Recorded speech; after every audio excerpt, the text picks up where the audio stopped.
எதுக்கு இவ்வளோ ஒட்டி எடுக்கிறாங்க? என்ன பிரச்சனை உங்களுக்கு? ஆ ஆ ஏன் கொஞ்சம் விட்டு எடுத்தா என்ன போச்சு? ஏன் உனக்கு தள்ளி தான் விட்றது? என்ன இதெல்லாம் இடிஞ்சு வந்து போச்சு எவன் கட்டுறது? ஆ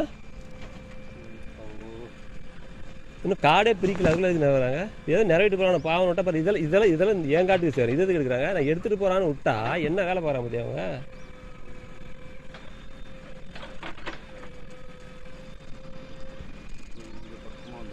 எதுக்கு நீ இவ்வளோ கிட்ட இருக்குன்னு அவனுக்கு என்ன பிரச்சனை? காசு போட்டு வாங்கியிருக்கேன் ஏதாச்சும்?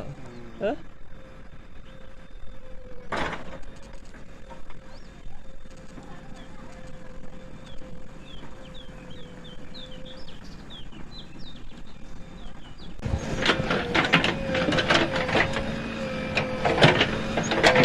யார் எடுத்தது குளியாரில்? அப்படியே குளியாரில் யார் ஒட்டி எடுத்தது? இந்த கரைகளை யார் பீஸ் சொன்னது? எதுக்கு ஓட்டுறேன்? கோர்ட்டில் கேஸ் போட்டிருக்கேன். அவன் யார் ஓட்ட சொன்னது? ஆ ஏதோ ஓட்டிட்டு போகிறான்னு பாவம் விட்டா குளியாரெலாம் ஒட்டி எடுத்துருக்கீங்க. என்ன போச்சு? காசு போட்டு வாங்கியிருக்காளாமா அவங்க?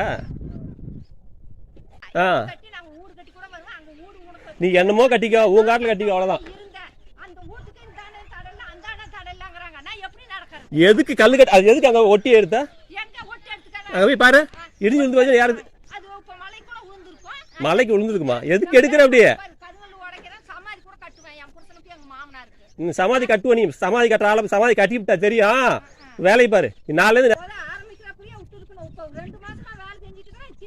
எதுக்கு குழியான ஒட்டி எடுக்கிற? எதுக்கு எடுக்கிற? நான் தான் நிறைவேட்டு போறாங்க விட்டுனா கண்டுக்கவே இல்லையா? எதுக்கு குழியான எதுக்கு எடுக்கிற? அப்படியே நீ எதுக்கு எடுத்துன்னு தான் கேட்குறேன். போயிட்டு போகுது, ஒன்றும் பிரச்சனை இல்லை. எல்லாரும் நாசமா போறோம். வாய் பேசாத, வாய் பேசாத, வாய் பேசாத, வாய் பேசி எல்லாத்தையும் கொண்டுட்டா வாய் பேசாத அப்படின்னு சொல்லிட்டு நான் பார்ட்டிஷன் போட்டேன்.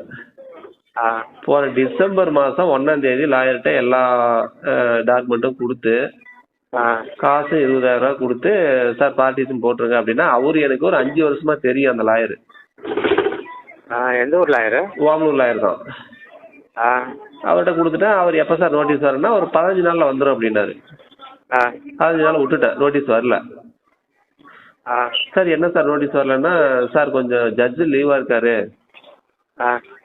கொஞ்சம் போட்டலாம் சார், 2 நாளாக போட்டலாம் அப்படின்னாரு. சரி ஓகே. ஒரு 5 நாள் கழிச்சு கேட்டால் மறுபடியும் என்ன சொல்கிறாரு, சார் ஜட்ஜு படிச்சுட்டு இருக்காரு அப்படிம்பாரு. அதுக்கப்புறம் கேட்டேன்னு வச்சுக்க, இல்லை சார் நம்ம வந்து ஜட்ஜு வந்து அக்காவுடைய வீட்டுக்காரர் பேர் வாரிசில் வரக்கூடாதுன்னு சொல்கிறாங்க அப்படின்னா, சார் ஓகே சார் வாரிசு வரணும்னா நீங்கள் எப்படியோ ஒன்று போட்டு விடுங்க அப்படின்னா, அதை வச்சு அப்படி இழுத்துக்கிட்டே இருந்தாரா. அப்படியே ஒரு மாதம் போச்சு. எனக்கு என்ன ரொம்ப இழுக்கிற மாதிரி தெரியுது, என்ன சார் ஆச்சு அப்படின்னா, சார் போட்டுருவாங்க சார், மண்டே போட்டுருவாங்க சார் அப்படின்னாரு. ஆன்லைனில் மெம்பரே பண்ணல. அதுக்கப்புறம் நான் மறுபடியும் கேட்டேன், சார் மண்டே பண்ணிடுவாங்க பாரு. அதுக்கப்புறம் கேட்டால் மறுபடியும் ஜட்ஜு படிக்கிறாருங்கப்பா கேட்ப சொல்லுவார். என்னடா நம்ம கதையா எழுதி கொடுத்துருக்கோம், ஜட்ஜு படிக்கிறாரு, கிளர்க்கு லீவு. அதுக்கப்புறம் கேட்டால் கிளர்க்கு வந்து நாய் மேலே விட்டு அவர் ஹாஸ்பிட்டல் இருக்காரு, ஒரு 2 நாள் ஆகும் சார் அப்படிம்பாரு. 2 நாள் கழிச்சு கேட்டு வச்சுக்க, சார் நான் அவர் வரல சார் பாரு. சரி 3 நாள் கழிச்சு கேட்டா, சார் போட்டுருவாங்க சார் மண்டே போட்டுருவாங்க சார் பாரு. அப்படியே போயிட்டு இழுத்து 3 மாசம் போச்சு. எனக்குன்னா என்ன பிரச்சனை, ஏதோ சம்திங் ராங் அப்படின்ட்டு நான் வந்து என்ன சொல்றேன்னா, என் ஃப்ரெண்டு ஒருத்தர் சென்னையில் இருக்காரு. ஃப்ரெண்டுடைய ஒய்ஃப் வந்து ஜட்ஜா இருக்காங்க சைதாப்பேட்டை கோர்ட்ல. அவங்க என்ன சொன்னாங்கன்னா, அவங்ககிட்ட பேசிட்டு சார் நம்பர் வாங்கி கொடுன்ற மாதிரி என் ஃப்ரெண்டு சொன்னாரு. அதுக்கப்புறம் இவன்கிட்ட நம்பர் கேட்டால் நம்பரும் தரல. ஆமாம். அதுக்கப்புறம் நான் என்ன பண்ணேன், நேராக கோர்ட்டில் போய் விசாரிச்சு பார்த்தேன். கோர்ட்டில் விசாரிச்சு பார்த்தா அவங்க சொல்கிறாங்க, இது மாதிரி கேஸே கோர்ட்டுக்கே வரலப்பாங்கிறாங்க. எப்படிங்க அப்படி பண்ணுவாங்க? 3 மாதம் அடுத்தது ஒரு 15 நாள், மொத்தம் ஒரு 110 நாள் பக்கமாக அவர் போடவே இல்லைங்க, கோர்ட்டுக்கே போகலிங்க என்கிட்ட காசை வாங்கிட்டு. அப்போ சும்மாவே காசு வாங்கி சாப்பிட்டாங்க. ஆப்போசிட் பார்ட்டிகிட்ட அமௌண்ட் வாங்கிட்டாங்க. எப்படி இருக்கு பாருங்க. ஒண்ணு என்னால ஆகாதுன்றத சொல்லிடலாம். ஆப்போசிட் பார்ட்டியில காசு வாங்கிட்டு அவங்களுக்கு ஐடியா கொடுத்துருக்காரு, எப்படின்னா நீ காட்டெல்லாம் நிறைவிக்காங்க, என்ன ஆள் அப்படி பார்ட்டிஷன் போட்டா எதுவும் பண்ண முடியாதுன்னு சொல்லிட்டு அவங்களுக்கு ஐடியா கொடுத்து, திடீர்னு அவங்க கார்டெல்லாம் நிறவும் போது எனக்கு சந்தேகம் வந்துச்சுன்னா, சம்மந்தமே இல்லாம கார்டெல்லாம் நிறவுறாங்க அப்படின்னு சொல்லிட்டு நான் என்கொயரி பண்ணா அவர் கேஸே போடல. நேரா வந்து என்ன சார் கோர்ட்டுக்கு கேஸே வரலன்ற மாதிரி சொல்றாங்க அப்படின்னா, ஆமா அப்படிதான் சொல்லுவாங்க அப்படின்னாரு. நாளைக்கு போட்டுடலாம் அப்படின்னாரு. அடுத்த நாள் போயிட்டு சார் நீங்கள் கேஸெல்லாம் போட வேண்டாம், சரி, என் காசை கொடுங்க, நான் வந்து எனக்கு வேற ப்ராப்ளம் இருக்கு, நான் பார்த்துட்டு அப்புறம் ஒரு 6 மந்த் கழிச்சு போட்டுக்கிறேன் அப்படின்ற மாதிரி சொன்னேன்.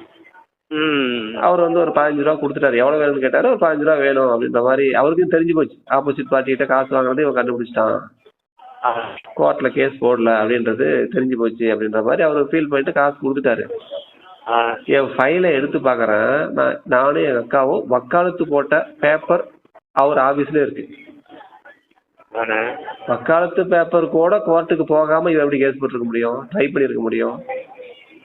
அவர் என்ன சொல்றாருன்னா, நான் ஒரு ஆள்கிட்ட கொடுத்தேன், அந்த ஆள் வந்து வாங்கிட்டு 10,000 இந்த கேஸ் பேப்பரும் கொடுத்தேன், அவர் வாங்கிட்டு போனை சுவிட்ச் ஆஃப் பண்ணி வச்சுட்டான் அப்படின்னு ஒரு பொய்ய சொல்றாரு. பொய் சொல்றாருங்கிறது நல்லா தெரியுது. ஏதோ ஒரு காரணம் சொல்றான் பாரு, நம்ம கிட்ட காசு வாங்கிட்டு ஆப்போசிட் பார்ட்டி ஹெல்ப் பண்ணிட்டு இருக்காரு. இது மாதிரி லாயர்ஸும் இருக்காங்க, நல்ல லாயரும் இருக்காங்க. ஆனா இது மாதிரி லாயர் இருக்காங்க. இவரு எனக்கு 5 வருஷம் பழக்கம் வேற. நம்பிக்கையே இப்படி பண்ணா இப்படி. எங்க அண்ணன் வீட்டார் வந்து கார்டு நிறைவனாங்க. சரி நிறைவேட்டு போறாங்க, நிறைய பேர் சொன்னாங்க ஏன்னா கார்டு நிறைவனாங்கன்னா சரி அவங்க நிறைவேட்டு போறாங்க, வீடு கட்டி போறாங்க. நான் 2 மாசம் கண்டுக்கவே இல்லை. எங்க அப்பா வந்து வச்ச குழிய ஒட்டி ஒட்டி எடுக்கிறாங்க. எவ்வளவோ கார்டு இருக்குது, நீ எதுக்கு அந்த குழிய ஒட்டி ஒட்டி எடுக்கிற? உனக்கு என்ன பிரச்சனை? இவனுக்கு என்ன பிரச்சனை? கார்டு இவனுமோ காசு போட்டு வாங்கின மாதிரி கார்டை ஒட்டி ஒட்டி எடுக்கிறது, அந்த குழிய ஒட்டி ஒட்டியே எடுக்கிறான். எவ்வளவு இதா இருக்கும் பாரு அந்த குழியை ஒட்டி. அந்த அவரு இல்லைன்னா அந்த சொத்தே கிடையாது. நீ வந்து அவர் குழியை ஒட்டி ஒட்டி எடுக்கிறன்னா உனக்கு எவ்வளவு கொழுப்பா இருக்கும். அடுத்தவங்கிட்ட சொல்றானா வெறும் எலும்பு கூட தான் இருக்கும், நாங்க அதையும் எடுத்துருவோம் அப்படின்றான். எவ்வளவு கொழுப்பா இருக்கும். அதனாலதான் நீ போய் சத்தம் போட்ட. இதெல்லாம் நியாயம் அணிய பாவம் கிடையாது. நானும் பொண்ணு பார்த்தாலும் சரி, பொண்ணு பார்த்தா அவங்க எப்படி கல்யாணம் பண்ணிடுவான்னு பாக்குறேன். இப்ப என்ன சொல்லுவாங்க தெரியுங்களா, அவங்க வந்து அவங்க வீட்டுக்காரில் அவ்வளவு இது பண்றாங்க, இவங்க எல்லாம் பண்றாங்க அப்படிதான் சொல்லுவாங்க. அதனாலதான் சார் நான் வந்து காடு நிறவும்போது கூட நான் நிறவக்கூடாதுன்னு சொல்லவே இல்லை. 2 மாசம் சொல்லல. திறவிட்டு போறாங்க, வீடு கட்டி போறாங்க, எதுவும் வாயே திறக்கல. நீ வந்து நான் பார்ட்டிஷன் போட்டு வச்சிருக்கேன், அந்த லாயர்கிட்ட காசு தேவையில்லா பிரச்சனை ஏன் பண்ணிட்டு கிடக்கணும். அவங்க காடை நிறைவேட்டு போறாங்கன்னா விட்டுட்ட, கண்டுக்கவே இல்லை. இவங்க வந்து நான் பார்ட்டி இல்ல நம்ம அப்படி நினைச்சு அதை பண்ணனாதான் அது மாதிரி. ஆமா, நமக்கே இது பண்றாங்க போது அவங்க எல்லாம் என்ன போய் சொல்றாங்க. எங்க அப்பா குழியை ஒட்டி ஒட்டி நீ எடுக்கிற மண் எடுக்கிற, அது 10 அடி ஹைட் இருக்கு. குழி வெட்டிச்சுன்னா அவங்க என்ன நினைக்கிறாங்கன்னா குழியெல்லாம் உழுவட்டும் அப்படின்னு பாக்குறாங்க. செத்து போன ஒரு குழியை வெட்டி நீங்க என்ன புடுங்க போறீங்க? அவரு இல்ல சொத்தும் கிடையாது, ஒண்ணும் கிடையாது, நடுவோட்ல பிச்சை தான் எடுக்கணும். அவரு குழியை சுத்தி சுத்தி நீங்க வந்து நோண்டி நோண்டி வைக்கிறீங்கன்னா கொழுப்பு தானே இது.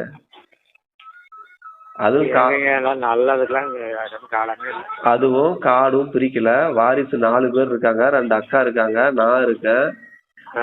அண்ணன் இறந்துட்டாரு, அவங்க ஃபேமிலி இருக்கு. மொத்தம் அந்த சொத்துல வந்து 4 பங்கா போவோம்.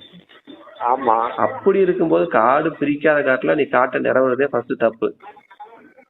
நீ நிறைவேட்டு போ, நான் விட்டது பெரிய தப்பா போச்சு. ஃபர்ஸ்ட் ஆரம்பத்துல வியோ அதான் சொல்றாரு, நீ ஆரம்பத்திலேயே சொல்லியிருந்தா நான் தடுத்துருப்போம். நீங்க விட்டுட்டீங்க. நான் என்ன நினைச்சேன்னா சரி அவங்க வீடு கட்டுறாங்க பாவம் கட்டிட்டு போறாங்க அப்படின்னு சொல்லி பாவம் நினைச்சு விட்டா இன்னைக்கு அவங்க என்ன அது குழிய சுத்தி சுத்தி நோண்டுறது என்ன? அந்த குழி உனக்கு அவர் என்ன உனக்கு பாவம் பண்ணாரு? அவர் இல்ல உனக்கு காடு கிடையாது, ஒண்ணும் கிடையாது.